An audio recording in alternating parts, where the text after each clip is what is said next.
The morning mist floated like a ghostly blanket over the still water of Lake Evergreen. I sat on the edge of the weathered dock, the same dock my grandfather had built with his own two hands more than 50 years ago. My coffee steamed in the cool morning air as I watched the sun begin to peek over the eastern hills, painting the sky in brilliant shades of orange and pink.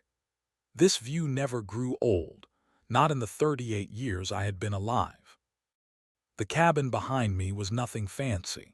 It was a modest structure of aged wood with slightly crooked windows and a stone chimney that had been the centerpiece of countless family gatherings.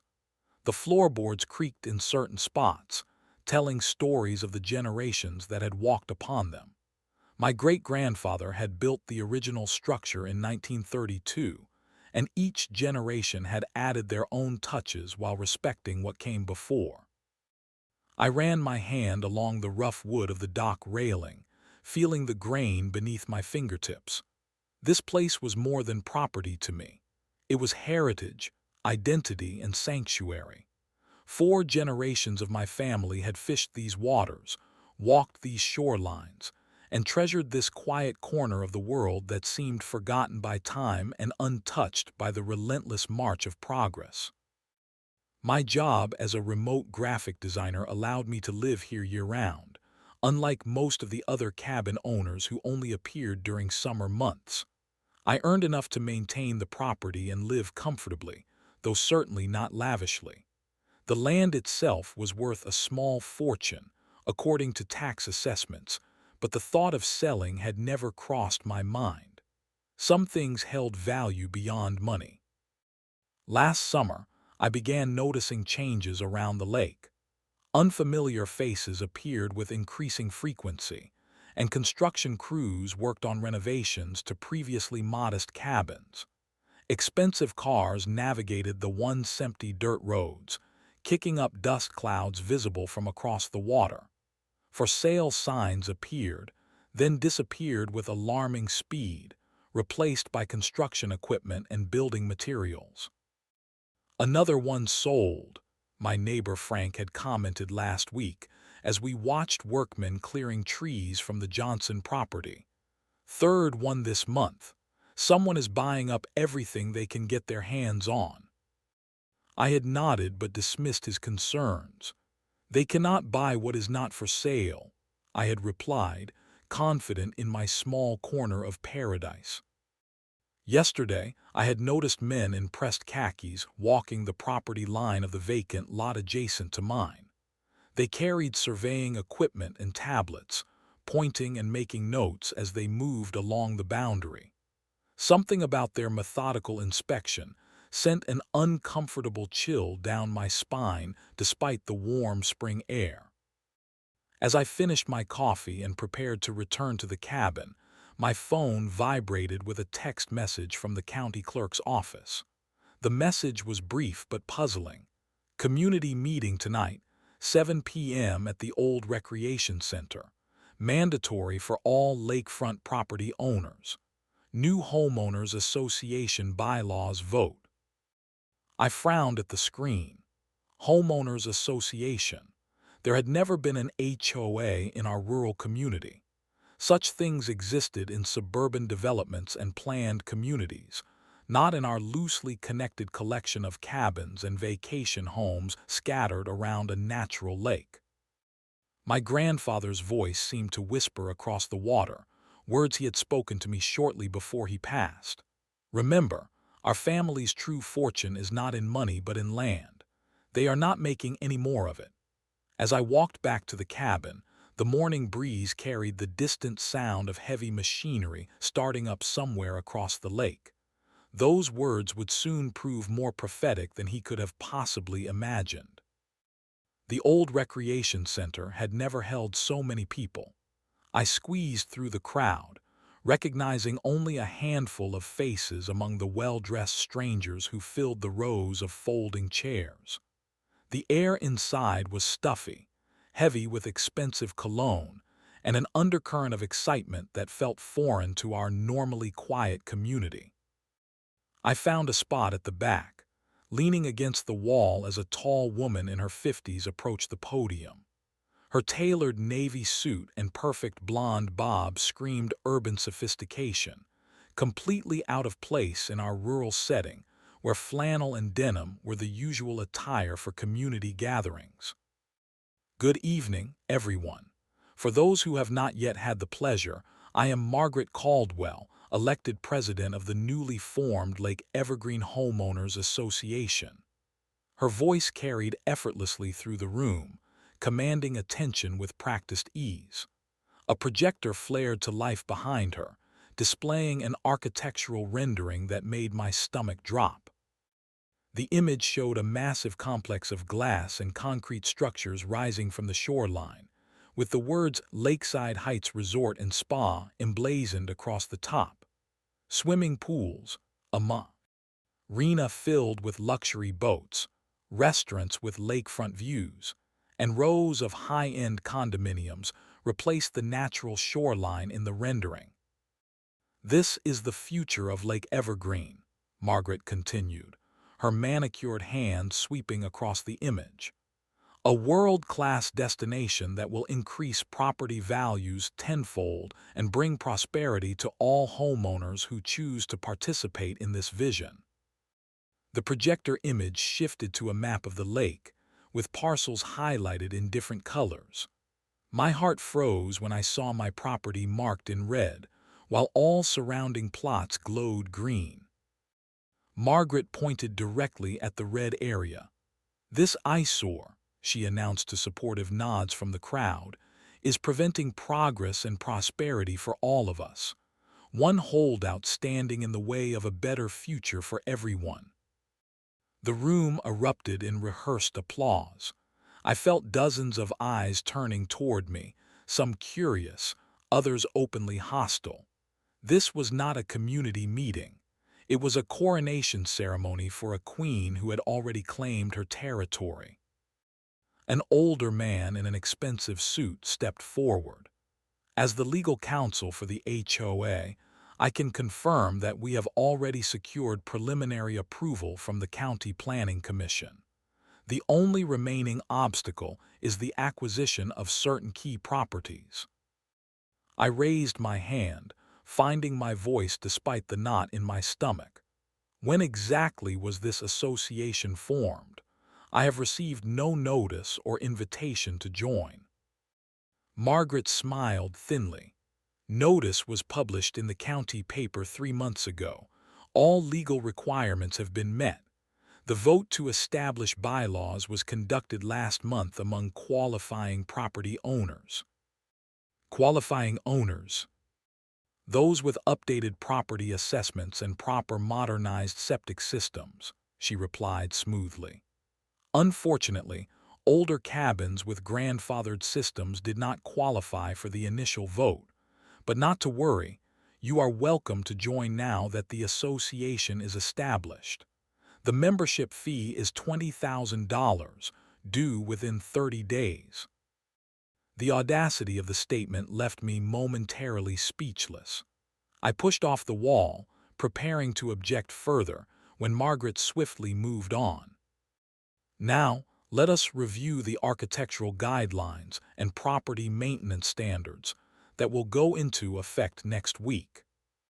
The meeting continued for another hour, outlining increasingly restrictive rules clearly designed to make traditional cabin ownership prohibitively expensive or difficult. Mandatory upgrades, aesthetic requirements, and limitations on everything from dock design to the color of exterior paint were presented as non-negotiable. 3 days later, the first official letter arrived in my mailbox.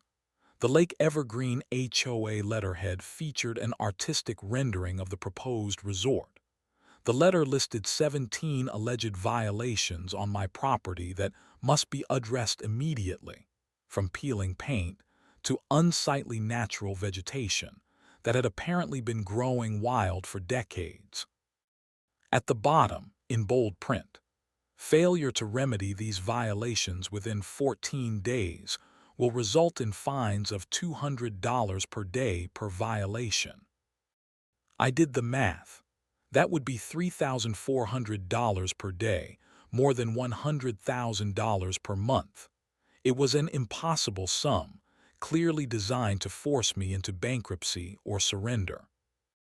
When I tried calling the contact number, I reached a voicemail system that never returned messages. When I drove to the newly established HOA office in what had once been the local bait shop, I found it staffed by a young receptionist who claimed no authority to discuss individual cases and insisted Margaret was unavailable indefinitely. I stood on my dock that evening, watching the sunset with different eyes. Across the water, workers were already clearing trees on multiple properties. A war had begun without a formal declaration, and I was outnumbered, outfunded, and apparently unwelcome on the land my own family had called home for generations.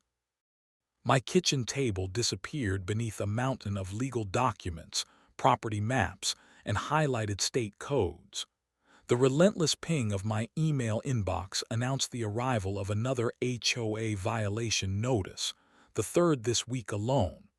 The subject line read urgent, new violations documented, followed by photographs clearly taken from my property line without permission. Outside my window, a construction vehicle blocked my driveway for the fourth time this month. When I had complained the previous times, the project manager had apologized profusely, claiming it was an innocent mistake by new workers unfamiliar with property boundaries. The frequency suggested otherwise. The water pressure in my cabin dropped mysteriously every afternoon, coinciding exactly with the construction hours at the newly erected site office across the road. My electricity flickered with suspicious regularity, forcing me to purchase a backup generator to protect my work computer.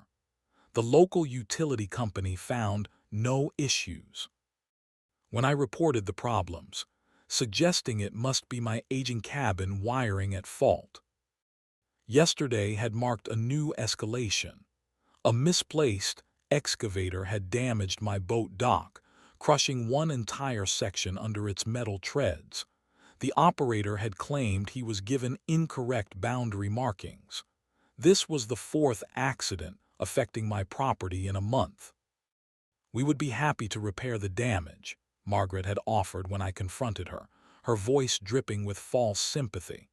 But our insurance requires that all repairs meet current HOA standards, which would mean completely rebuilding your dock according to approved materials and designs. The architectural committee meets monthly to approve such requests. The next meeting is in, about 6 weeks. With my dock unusable and the fishing season already underway, the timing could not have been worse. It was no coincidence. I watched through my kitchen window as Margaret drove by slowly in her luxury SUV, not even bothering to hide her surveillance.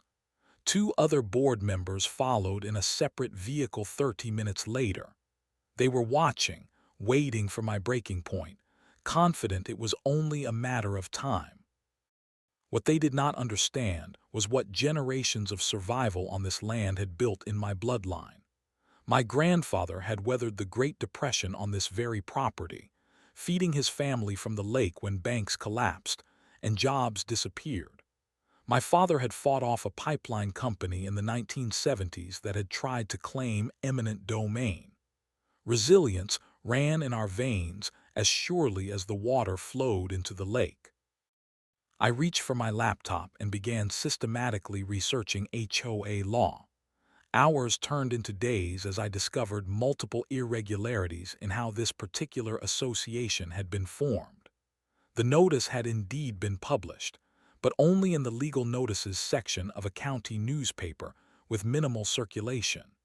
The bylaws had been voted on by a suspiciously small number of qualifying members, all of whom appeared to have purchased property within the last year. When I brought my concerns to the county clerk, I received only blank stares and vague reassurances that everything had been filed properly. At the county commissioner's office, I was told that the development project had significant economic importance to the region, and that my concerns were noted but not actionable. It became clear that political support for the development extended to the highest levels of local government. Tax revenue projections and promises of jobs had effectively silenced any official who might have enforced the rules.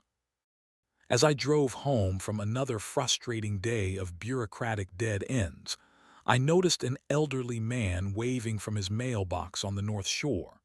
It was Walter Davis, the only other holdout besides myself. His property occupied a small cove that had remained untouched by development. I pulled over and Walter approached my window, glancing nervously over his shoulder.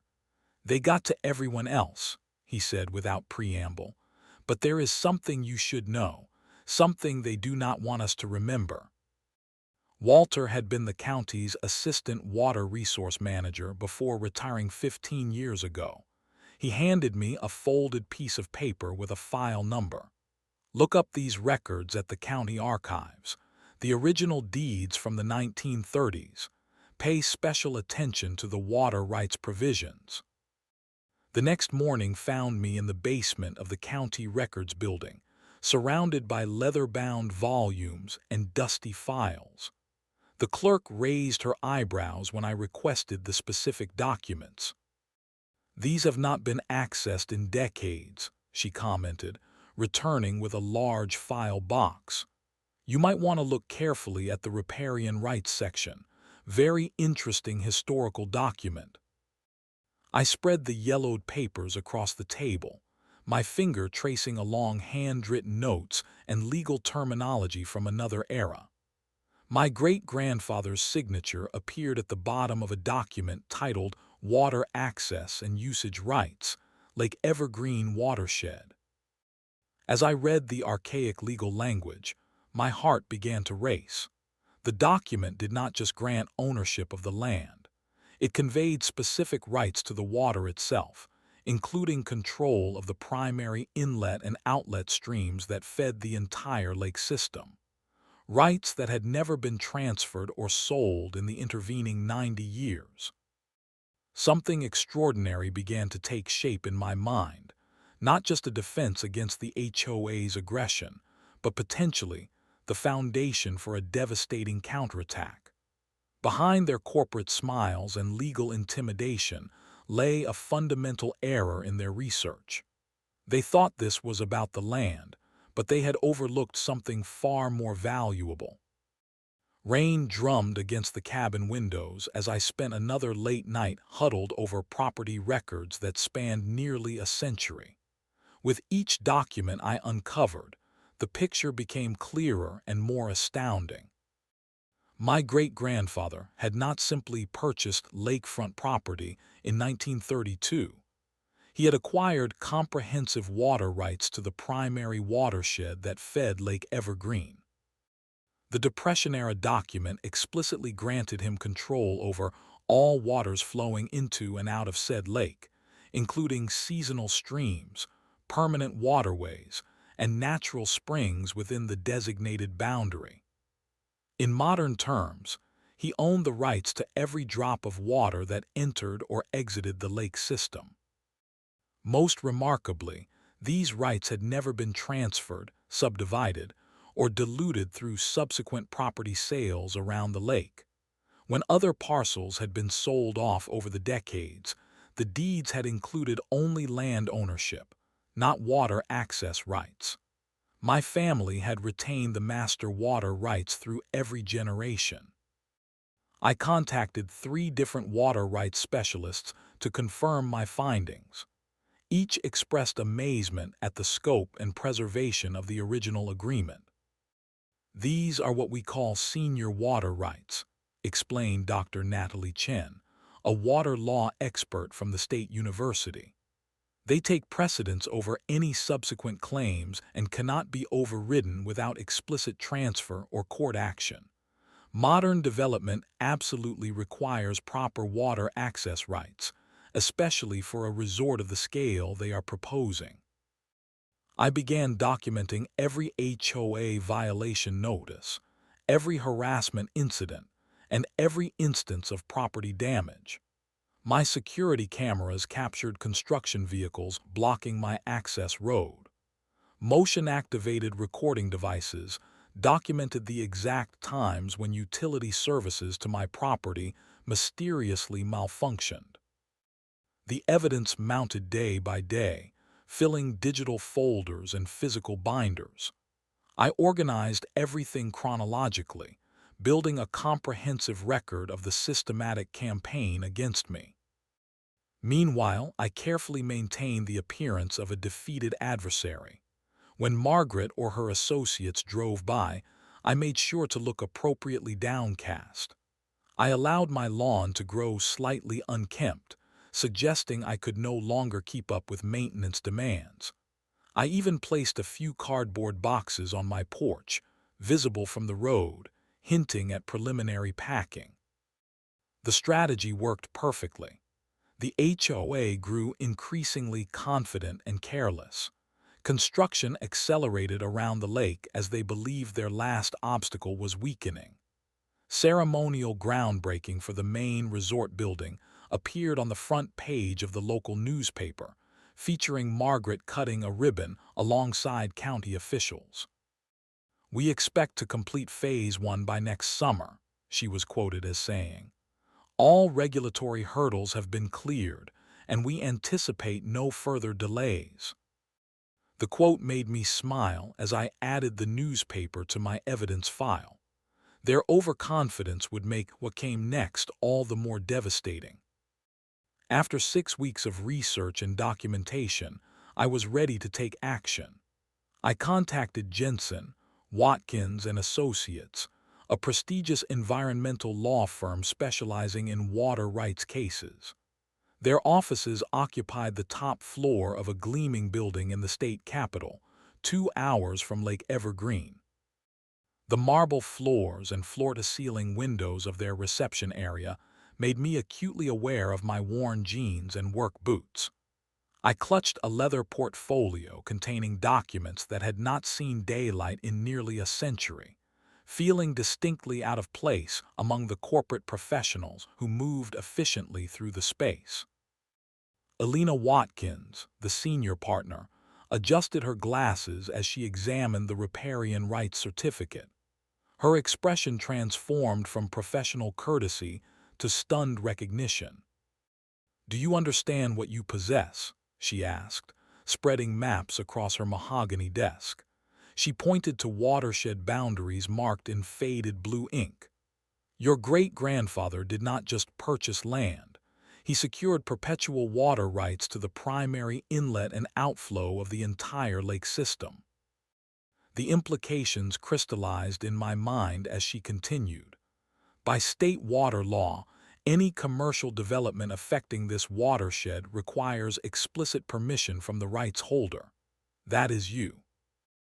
I thought of the massive excavators digging the foundation for the resort's main building, of Margaret's smug face at yesterday's HOA meeting announcing they would begin diverting the North Stream next week to create an artificial lagoon. And exactly how much would these rights be worth to a luxury development that cannot exist without them? I asked. Alina's smile reminded me of a wolf discovering an unguarded flock. In this case, potentially billions. She slid a contract across the desk. "If you are prepared to fight, we are prepared to represent you.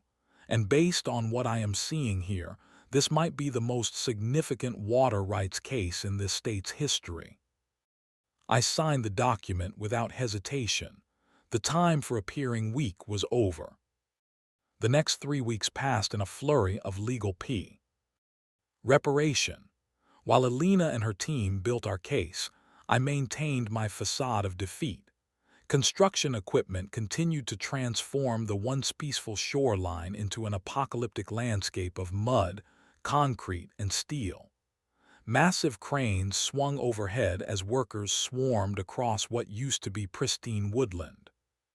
From my cabin porch, I watched with calculated patience, sipping coffee from my grandfather's old mug. My phone buzzed with updates from Alina almost daily as pieces of our legal strategy fell into place. We have obtained historical aerial photographs documenting the watershed boundaries from the 1940s through present day.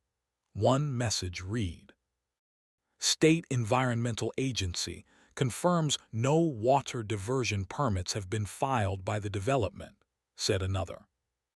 The most important text arrived on a Tuesday morning. Documentation complete. Judge Thompson signed the verification. Water rights 100% confirmed and binding. I allowed myself the first genuine smile in months. Across the lake, I could see Margaret in a hard hat, gesturing emphatically to a group of investors touring the half-built resort complex. I imagined her describing the lakefront suites that would cost thousands per night, the exclusive marina, the artificial beaches they planned to create by altering the shoreline that had remained unchanged for millennia. That afternoon, I received an unexpected visitor. A county official arrived with papers declaring the county's intent to pursue eminent domain proceedings against my property. The document cited essential public infrastructure needs and offered compensation at approximately 1/4 of market value. They are getting desperate, Alina commented when I forwarded the notice to her. This is good news. It means they have finally realized there might be an issue with water rights and are trying to find a workaround, but they have moved too late. 2 days later, we received confirmation that the development had reached what Alina called the point of no return financially.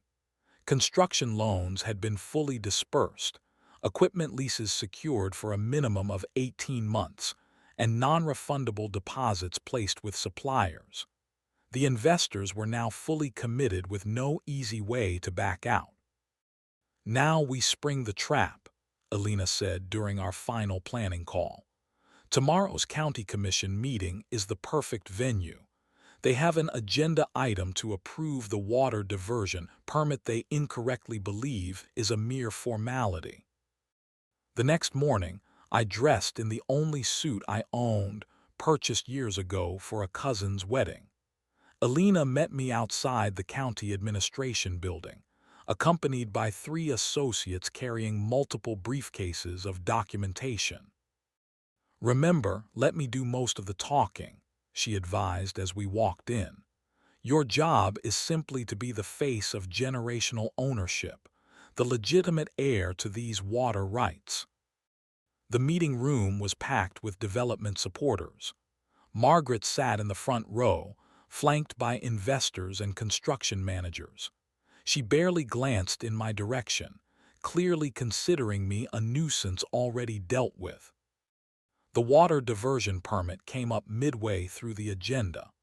The county engineer displayed maps showing how the North Stream would be redirected to create the resort's signature water feature. No mention was made of water rights or permissions beyond standard environmental impact statements. When public comment was invited, Alina approached the podium. "Good morning, commissioners. I am Alina Watkins of Jensen, Watkins and Associates, representing the legal water rights holder for the entire Lake Evergreen watershed." Margaret's head snapped up, her expression shifting from boredom to confusion. Alina continued, "I have here certification from Judge Thompson of the State Water Court, confirming that my client holds senior water rights to every water source feeding Lake Evergreen, as well as the outflow. These rights date to 1932 and have never been transferred, subdivided, or relinquished." She handed documents to the clerk for distribution. "Any diversion, modification, or commercial use of these waters requires explicit permission from the rights holder, which has neither been sought nor granted." The room erupted in confused murmurs. The county attorney frantically flipped through the documents, his face growing paler with each page. "This is absurd," Margaret interjected, standing. "The development has all necessary permits and approvals." "For land use, perhaps," Elena replied calmly, "but not for water use, and a resort without water is just expensive desert."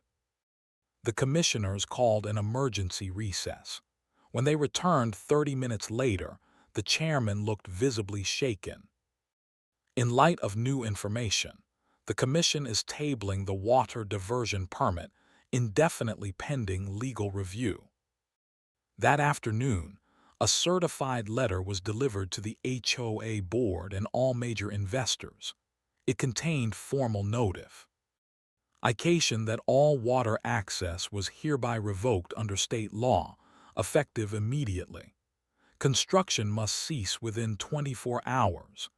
Any continued alteration of the watershed would constitute illegal activity subject to state and federal penalties. I stood at my window as copies were delivered to construction supervisors across the lake. Within minutes, the constant drone of machinery that had become the soundtrack of my life fell silent for the first time in months. Workers gathered in confused clusters as foremen read the notification. Across the water, I watched Margaret frantically pacing, phone pressed to her ear. Tomorrow she would learn an expensive lesson about researching property history before investing hundreds of millions in a project built quite literally on water they did not control. The emergency HOA meeting was scheduled for 7 the next evening, but cars began arriving at the association headquarters by mid-afternoon. Luxury vehicles with license plates from across the state filled the parking lot as investors rushed to assess the disaster unfolding before them. I arrived precisely on time, accompanied by Elena and a junior associate who carried our presentation materials.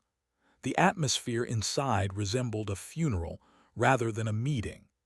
Ashen-faced board members occupied one side of the conference table while furious investors paced along the walls.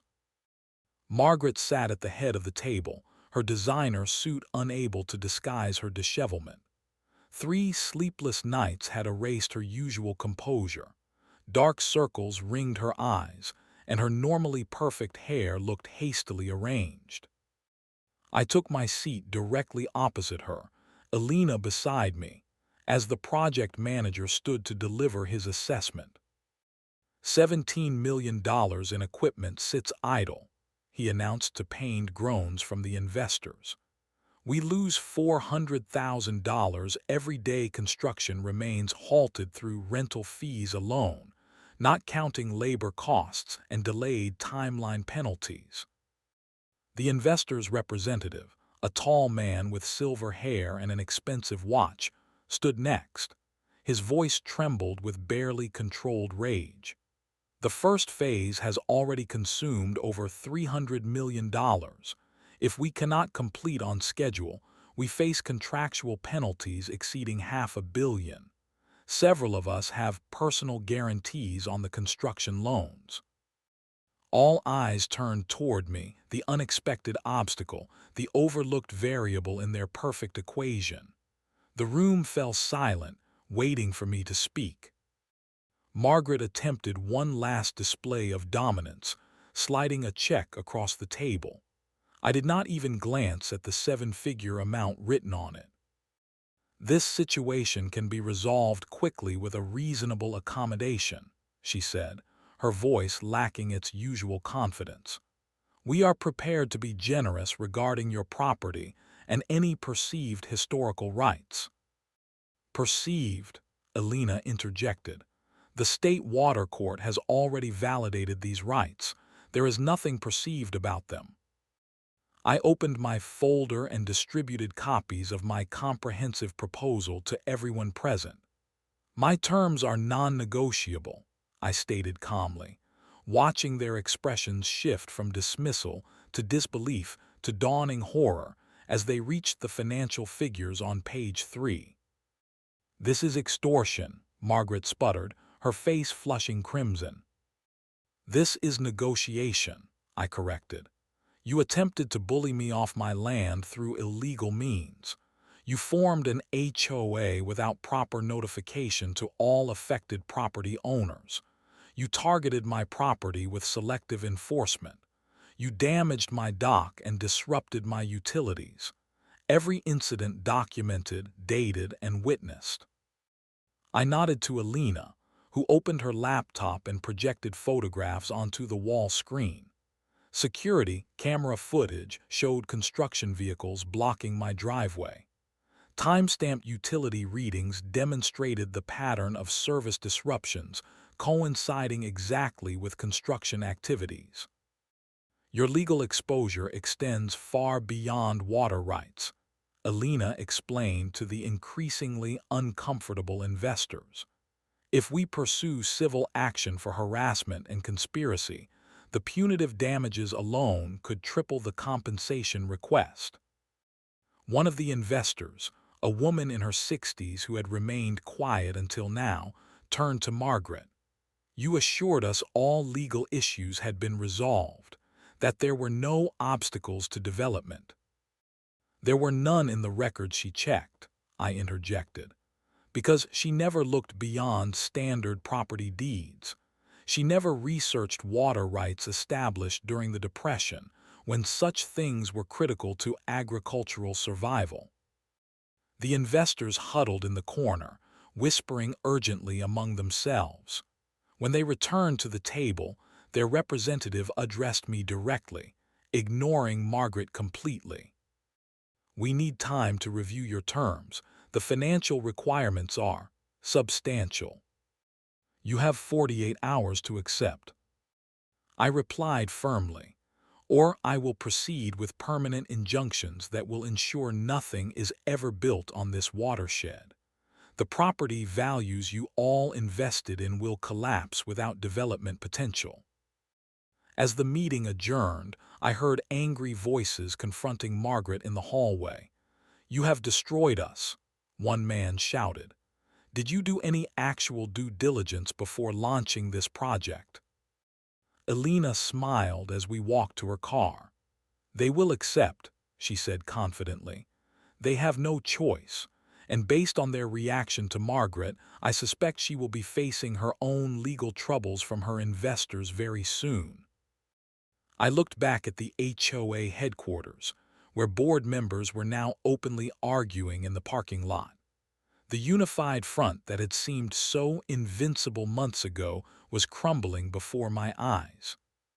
36 hours later, the investors' attorneys contacted Alina requesting a private meeting without HOA representation. The message was clear. They were bypassing Margaret entirely, recognizing her leadership had led them into disaster. The negotiation took place in a neutral conference room at an upscale hotel in the nearest city. 5 investors and their legal team sat across from Alina and me, their expressions grave but resigned. "We have reviewed your terms," their lead attorney began. "While the financial requirements are extraordinary, my clients recognize the untenable position they are in. With certain modifications regarding payment structure and timeline, they are prepared to accept." The final agreement exceeded even Alina's most optimistic projections. In exchange for my property and the transfer of water rights, I would receive $247 million in direct compensation, plus a 3% perpetual royalty on all resort revenue for 99 years, conservatively projected to exceed $2 billion over the term. Additionally, the development would proceed under strict environmental covenants that I dictated, protected watershed areas, limitations on shoreline modification, and a nature preserve established on the North Shore where Walter's property stood. He had agreed to sell under the same favorable terms, ensuring his retirement would be more comfortable than he had ever imagined. 1 week later, I sat in Alina's office as we finalized the paperwork. The fountain pen felt impossibly heavy as I signed the final page of the settlement agreement. The figure still made me momentarily lightheaded when I contemplated it. My small cabin and the land my grandfather purchased for $800 in 1932 had transformed me overnight into one of the wealthiest individuals in the state. "Congratulations," Alina said, shaking my hand after the corporate attorneys departed. "You have just completed one of the most remarkable property negotiations I have ever witnessed." That evening, I returned to my dock for one final sunset on Lake Evergreen. I felt no triumph, only a complicated mixture of vindication and melancholy. The lake had been my home, my sanctuary, my connection to generations past. Tomorrow it would belong to developers who would transform it beyond recognition, albeit with environmental protections I had insisted upon. Margaret had resigned in disgrace, facing multiple lawsuits from the very neighbors she had once convinced to support her vision.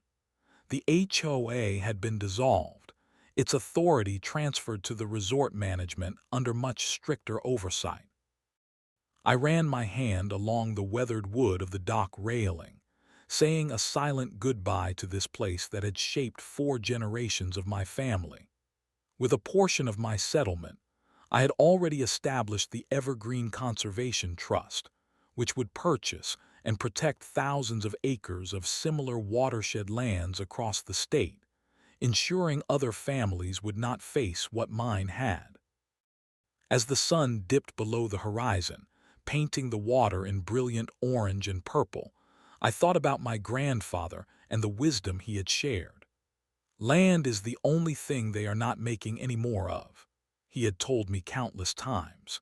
He could never have imagined how right he was, nor how his foresight in securing those water rights would ultimately ensure our family legacy for generations to come.